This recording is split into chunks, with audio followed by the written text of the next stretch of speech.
How can freedom of speech help or not help us? If you want to take a stance on one or the other, that's even great too. So how can it help us, one person? How can it not help us, another person? So you don't have to do both. And you want to start with Jackson Bay, and your 3 minutes starts now. Islam. So I'm gonna talk about how freedom of speech cannot help us. Islam. When you, like right now, if we look at the climate of the world today, and we see what's going on in the streets, in our neighborhoods, our communities, in our country, we see a lot of hurtful speech coming from all different ethnic groups, nationalities, etc. Islam. And it's not helping the situation. In fact, what it's doing, the freedom of speech is causing a wedge in the society. It's causing a division in the society. Islam. And so some people believe, in fact, not they believe, it's actually groups out here that take advantage of people by drawing wedges, by driving these wedges in society. They make a lot of money by putting these wedges between different cultures, different nationalities. Islam? But our prophet told us not to do that. He told us to link ourselves with the families of nations. Islam? He told us that we had a holy covenant of the Asiatic nations. Islam? He told us the divine origin of the Asiatic nations. Islam? And he showed us how we're all one people. So if you're out here, if I go out here and say, I hate all Mexicans, I got freedom of speech, but what did I just do? I just alienated a whole group of people. Islam? If I go out here and say, I hate all Chinese, Japanese, anybody that's considered Asian, what did I just do? I just drove a wedge between the Moorish Americans and that society. But if I went and I read to them the divine origin of the Asiatic nations and I showed them what we have in common, then what am I doing? I'm linking us together. I'm making a chain that's strong. Islam? Islam. But if I'm out here just saying anything that I want to say because I'm mad today, or I went to the Korean store and the lady was looking at me, okay, she might have been looking at me, but I got Korean friends that don't treat me like that. Islam? Okay? Or just because I'm a dark olive, that don't mean that all dark olive people are thieves. Islam? Or all dark olive people are dumb. Islam? Islam? So we got to stop doing the hate and do the love. Islam? Islam. It's helpful for us to have freedom of speech, but we need to have freedom of speech within the realm of the prophet's laws and what he gave us. And so it's totally empowering to have freedom of speech if we go according to what the prophet said, because all we're going to do is make bridges that we can cross over to deal with other groups. Islam? Islam. But when we do the negative, if we turn and do the negative and we say hateful things, hurtful things to other nationalities, other groups, it draws a wedge. And as my father taught me growing up, when you burn a bridge, you can't go back over it. Islam? So we want to build bridges to other cultures. We want to build bridges to other communities. We don't want to burn bridges. Islam? And so it's like anything. The prophet told us, he said, Allah has not given you your good without its admixture of evil. But he gave you the means to what? Throw it off. Islam? So that's how freedom of speech is not going to help us, in the sense that if we out here speaking hatefully to other nationalities, other groups of people, and even to each other. It could go just as talking to your wife, or talking to your husband, or talking to your children. Islam, you talking to a prophet all day long, and then you go home and drive a wedge between your family. Islam? Islam. Peace. How can freedom of speech help or not help us? And you can take the stance or both, or you can choose one. He's already did hurtful. Can we probably put a positive? Yeah, I'm going to put a positive spin on it. Salvation, Allah, unity. It could help us to unify.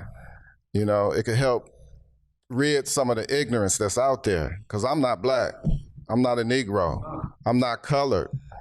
I'm not none of those things. I am a Moorish American and proud of it. And to be able to use freedom of speech and to be able to speak to people about my prophet Noble Jura Ali, and to let them know that they're not black.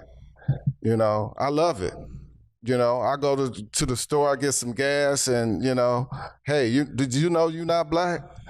You know, and people think they black. Or I ask them, what's your nationality? Oh, I'm black. Oh, I'm African. And boom, there it is. It's a segue to the prophet for me to give them the prophet. And I love giving them the prophet, you know.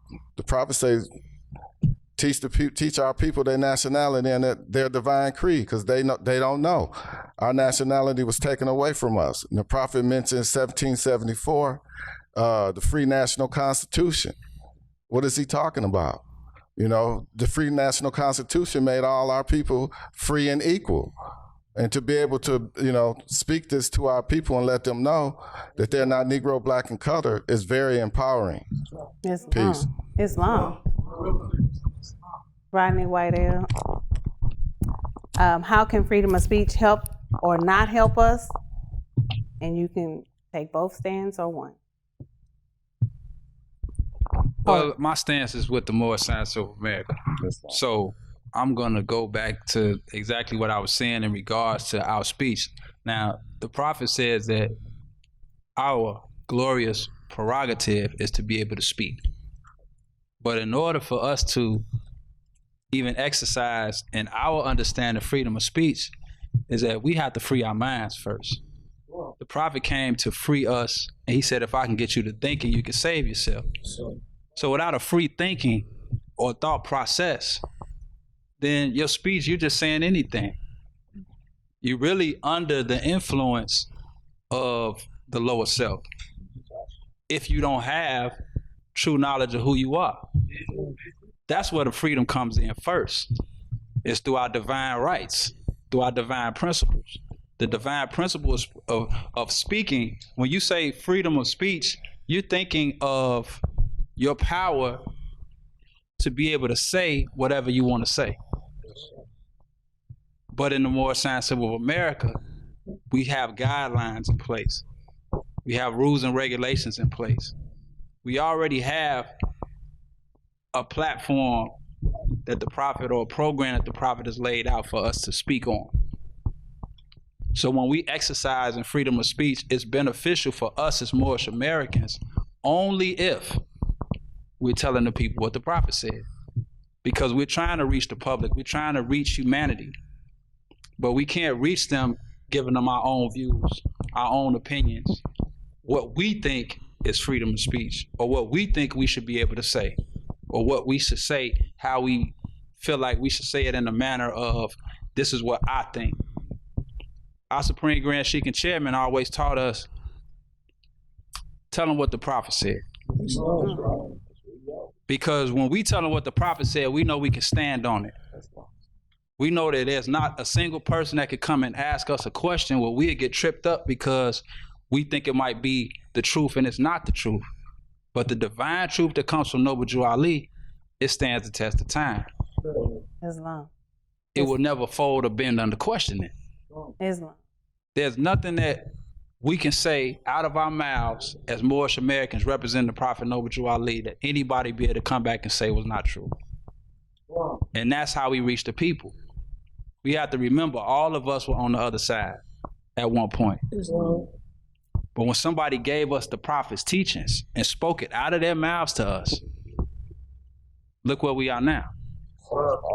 So that's our freedom. Again, our freedom of speech is speaking what the Prophet said, and that's our benefit. Islam. Daniel L., we're going to roll out. We have one more question after this. Can you briefly tell us how can freedom of speech help or not help us? You can take both stances or one. How can freedom of speech help us? I was thinking about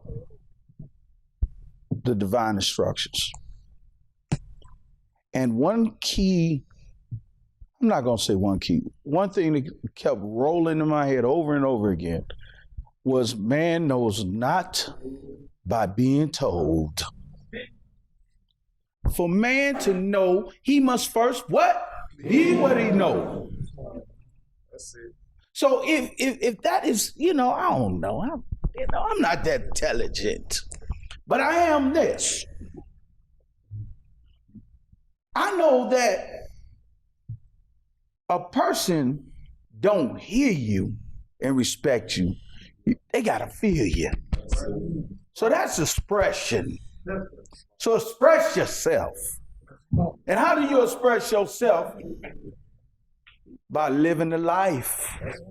Living the life. Not faking the funk, but living the life. So if you want to demonstrate and use the freedom of speech that's allotted to you by the U.S. Constitution, I think you'll be wasting your time. Live it. See, when a person see you walking like a Moorish American, talking like a Moorish American, they're going to ask you this question: who are you? You're different than the rest of the Negroes, blacks, and coloreds. Who are you? Tell me. Introduce yourself, because I don't know who you are. So what I'm saying is, in the expression of freedom of speech, remember the prophet keeps telling us to think. So with us, all members must proclaim their nationality. That ain't talking, that's demonstrating. Right? And we are teaching our people their nationality and their what? So that they may know that they are part and parcel of this said government. And know that they are not Negroes, blacks, colors, Ethiopians, color folks, Ethiopians, because these names were given to what? Slaves. By who? Slaves. And it gives you a date, 1779 to 1865, during the time of slavery. But this is a new era time now, and all men now must proclaim their free nationality. Right? All right. So are you getting down how you live? Or you faking the funk and you're leaving the world to question your freedom of speech? If you ain't learned it, you ain't under your leadership learning, because the way I know what I know, because I know from that minister right there. I wish you could show him, because if it wasn't for him and the elders before him that broke me down and said, boy, time to be yourself there, sir. You don't know what Braswell Bay done for us.